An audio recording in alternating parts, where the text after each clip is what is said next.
जैसी तबाही मचाकर वो सोचता है कि भारत भी बदहाल हो जाएगा तो हमारे उन दुश्मन हमारे पाकिस्तान के बैठे हुए लोग ये भली भांति समझ लें, आपने जो रास्ता अपनाया है आपने अपनी बर्बादी देखी है।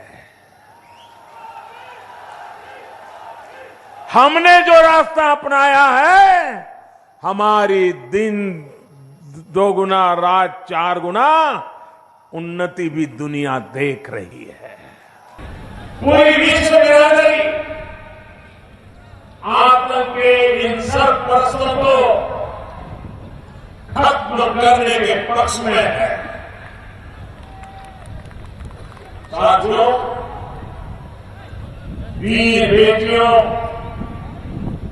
और वीर बेटों की ये धरती जानती है कि दुश्मन चाहे जितनी भी साजिश करे उसका मुकाबला कैसे करना है।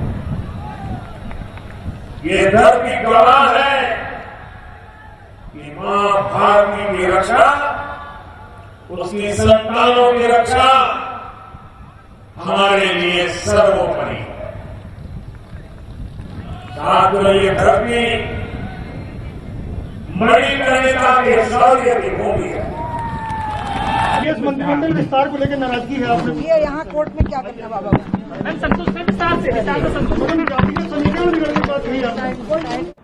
मैं बेस्ट विशेस तभी देता हूं जब लोग नैतिकता के साथ एथिकल वेज में पावर में आते हैं। ये पूरी जो सरकार है अनएथिकल है, अनैतिक है। This is not a government elected, this is a government which is manufactured. प्रजातंत्र के लिए ये खतरा है, इसलिए मैं मात्र उनको बधाई दे सकता हूं, बेस्ट विशेस नहीं दे पाऊंगा। विपक्ष के पास और कोई काम नहीं है। विपक्ष के पास जब जिम्मेदारी थी उसने क्या उसका निर्वहन किया? वो तो नहीं कर पाए। वो सरकार में थे तो मध्य प्रदेश को लूट लिया। अब विकास की सरकार बनी है।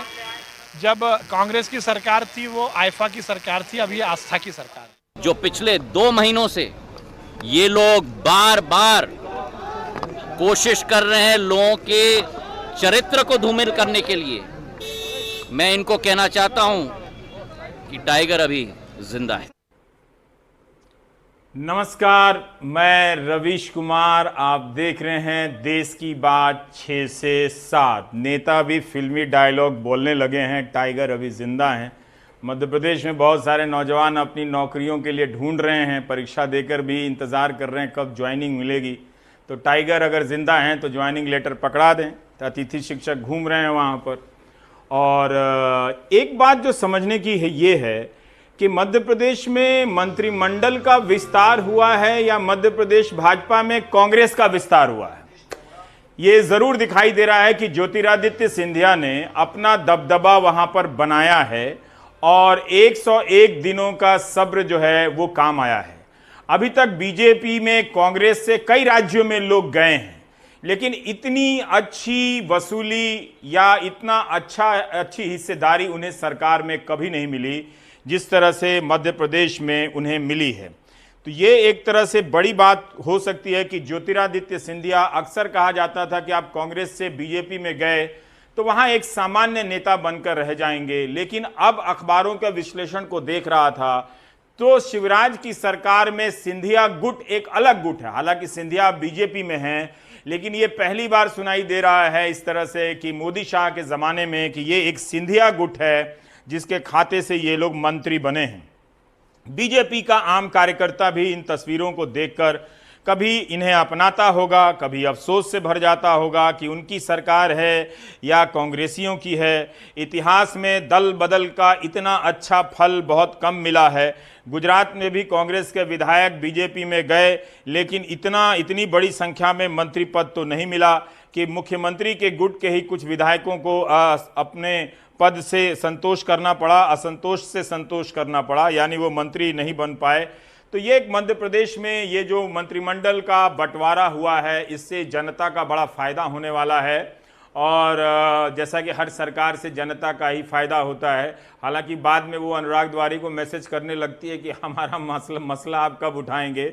अनुराग हमारे साथ हैं। अनुराग, ये बताएं कि ये किसका विस्तार हुआ है मध्य प्रदेश में आज जो हुआ है? शिवराज सिंह चौहान की सरकार का विस्तार हुआ है या सरकार में जो सिंधिया गुट का विस्तार हुआ है? देखिए, कल अगर आपने देखा होगा तो मुख्यमंत्री शिवराज सिंह चौहान ने ये कहा था कि अमृत मंथन होने पर अमृत तो बट जाता है और विष शिव को पीना पड़ता है। तो विष को ही जो शिव है उनको विष मिला है, क्योंकि अगर ज्योतिरादित्य सिंधिया के खेमे के लोगों की बात करें तो पिछली सरकार में यानी कमलनाथ की जो कांग्रेस की सरकार थी उसमें ज्योतिरादित्य सिंधिया के खेमे से 6 मंत्री थे। अब ज्योतिरादित्य सिंधिया के खेमे से 11 मंत्री हैं। अगर 3 और जो कांग्रेस के बागी आए हैं उनको जोड़ दे तो जो 34 लोगों का मंत्रिमंडल है उसमें 14 लोग कांग्रेस से हैं। मुझे नहीं याद है कि इतिहास में और किसी राज्य में कहीं ऐसा हुआ हो कि 59% उस पार्टी के जिसकी सरकार बनी और 41% दूसरी पार्टी के जिसकी मदद से सरकार बनी, यानी पार्टी तोड़कर सरकार बनी। यानी लगभग अब आधे आधे की बराबरी में 9% का इधर उधर है। और अगर इस बार के विस्तार को गणित के हिसाब से देखें, क्योंकि मैं गणितज्ञ का बेटा हूं, तो लगभग 230% फायदा हुआ है ज्योतिरादित्य सिंधिया के खेमे को। अगर उन मंत्रियों को आप संख्या के हिसाब से जोड़ें और भाग दें तो ये 230% जाकर बैठता है रवीश जी। तो कहीं ना कहीं जैसा आपने कहा कि ये बीजेपी में कांग्रेस का ही विस्तार हुआ है और साफ तौर पर ज्योतिरादित्य सिंधिया इसमें विजयी बनकर निकले हैं। संभवतः मध्य प्रदेश क्या पूरे देश में शायद इकलौता ऐसा राज्य होगा मध्य प्रदेश। हम कहते हैं वैसे भी कि एमपी अजब है, सबसे गजब है कि 14 मंत्री जो अभी बने हैं वो सारे वो विधायक थे जिन्होंने विधायकी से इस्तीफा दे दिया था। यानी 14 ऐसे मंत्री हैं जिन्हें अभी अपने आप को विधायक बनाना है, यानी उपचुनाव में खड़े होना है। यानी वो मंत्री हैं लेकिन विधायक नहीं है। ये भी अपने आप में एक बहुत अचरज भरी बात है जो कि मध्य प्रदेश में ही संभव हुआ है। लेकिन सत्ता बदलती है, ये सब चीजें चलती हैं। जो कल तक अनुराग बार बार ज्योतिरादित्य सिंधिया घूम घूम कर ये कह रहे थे कि अगर कर्ज माफी नहीं होती है जी तो मैं सड़क पर उतरूंगा। अब उनकी सरकार वापस से दूसरी पार्टी में है, पता नहीं क्या होगा। इस सरकार ने तो साफ तौर पे कह दिया कि कर्ज माफी एक बड़ा गड़बड़ घोटाला था और इसको शायद आगे नहीं बढ़ाएंगे जी।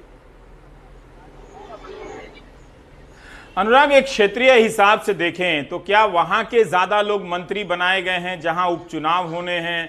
ऐसा सुनने में आ रहा है कि एक जिले के 3-3 मंत्री बन गए। जबलपुर से कोई मंत्री ही नहीं बना, पहली बार शायद ऐसा हुआ।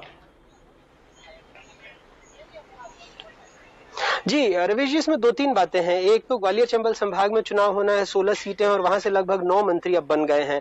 तो ये तो एक सियासी मजबूरी हो सकती है। लेकिन रीवा संभाग यानी विंध्य का क्षेत्र जहां से बीजेपी ने इस बार सबसे ज्यादा सीटें जीती थी, वहां से भी किसी को मंत्री नहीं बनाया है। महाकौशल से जबलपुर के इलाके से भी कोई मंत्री नहीं बना है। वहीं अगर आप बुंदेलखंड में सागर को देखें तो एक ही जिले से गोविंद सिंह राजपूत जो सिंधिया के करीबी थे वो पहले विस्तार में ही मंत्री बन चुके थे और इस बार गोपाल भार्गव जो नेता प्रतिपक्ष हैं और भूपेंद्र सिंह जो शिवराज सिंह के करीबी हैं, यानी एक जिले से 3-3 मंत्री बन गए हैं।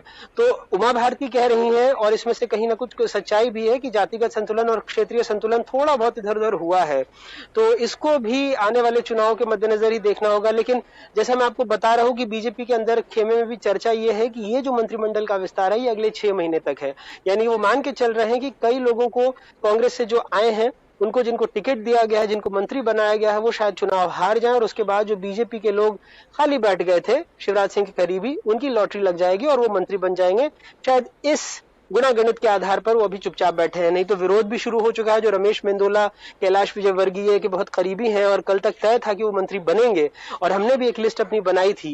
लेकिन रात को 10 साढ़े 10 बजे के आसपास उन लोगों को फोन गया कि कैलाश विजयवर्गीय के करीबी रमेश मेंदोला मंत्री नहीं बनेंगे। वैसे ही मंदसौर से यशपाल सिसोदिया हैं, वो भी तीसरी दफे विधायक है, विधानसभा में काफी तीखे सवाल पूछते हैं, उनको भी मंत्री नहीं बनाया गया। उनके समर्थक भी वहां पर धरने प्रदर्शन पर उतर आए हैं।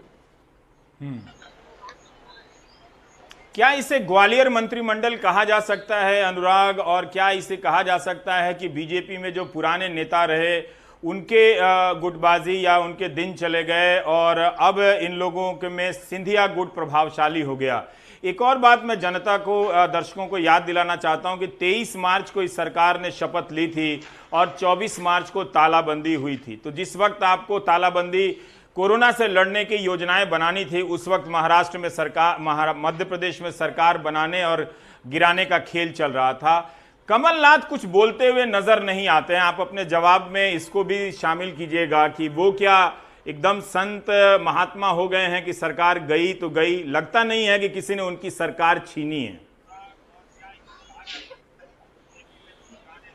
कमलनाथ ट्वीट करते नजर आते हैं, तो ज्यादातर आप उनको ट्विटर पर सक्रिय देखेंगे। अपने क्षेत्र में भी वो इस कोरोना काल में एक बार गए थे या शायद दो दफे गए थे, अगर मैं गलत नहीं हूं तो ज्यादातर ट्विटर पर सक्रिय रहते हैं। अभी भी उन्होंने ट्वीट कर दिया है।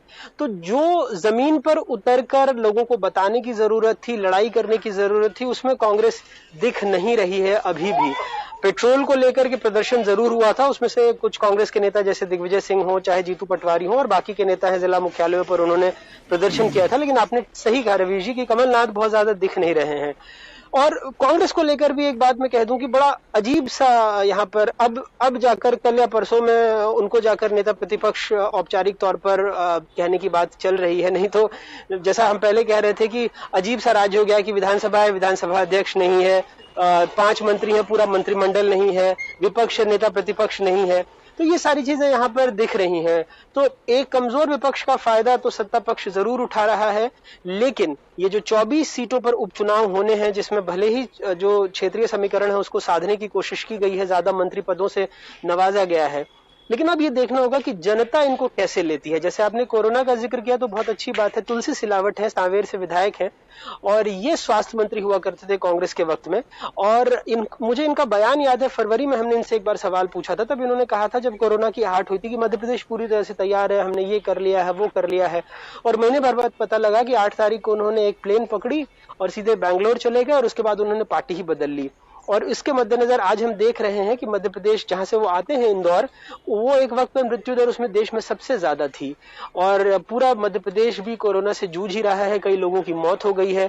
तो ऐसे नेताओं को जनता कैसे लेगी जिन पर दायित्व था कोरोना काल में जनता की हिफाजत का, वो अपनी राजनीतिक सियासत बना रहे थे। उनकी नाराजगी हो सकती है अपनी पार्टी से, इससे हमें इनकार नहीं है, लेकिन उनके पास एक ओहदा था, एक दायित्व था। ये सवाल कांग्रेस से भी पूछा जाना चाहिए कि मंत्रिमंडल का गठन मैंने, आपने या सत्ता पक्ष ने नहीं किया, ऐसे लोगों को चुना क्यों? बहुत बहुत शुक्रिया अनुराग। ऐसे ही लोगों को